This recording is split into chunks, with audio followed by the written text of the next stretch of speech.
Семья Наили Юсуповой долгое время не могла обзавестись детьми. А теперь она стала мамой сразу 3 детей. 2 девочек и 1 мальчика. Для новорожденных выбрали имена – Амина, Аиша и Абдулла.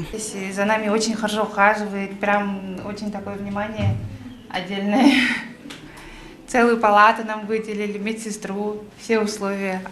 От самого главного врача до этих медсестер. Все прям, каждый заходит, через каждые 5 минут спрашивает.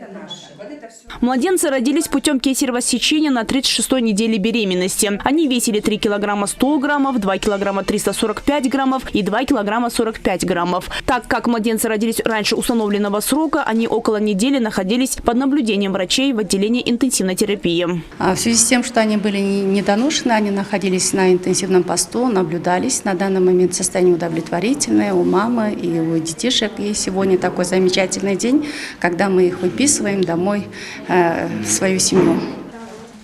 На торжественную выписку Троне пришли родные и близкие. Среди них отец детей, который ждал этого дня долгих 5 лет.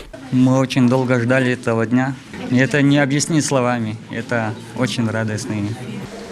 Отметим, случай рождения тройняшек в роддоме номер 2 не первый. Такое радостное событие произошло и в прошлом году, также в ноябре месяце. В медицинском учреждении созданы все условия для наблюдения за состоянием матери и ребенка. По всей стране за сутки рождается до 400 детей. Рахат Батырбекова, Эльдар Анарбеков, ЛТР Бишкек.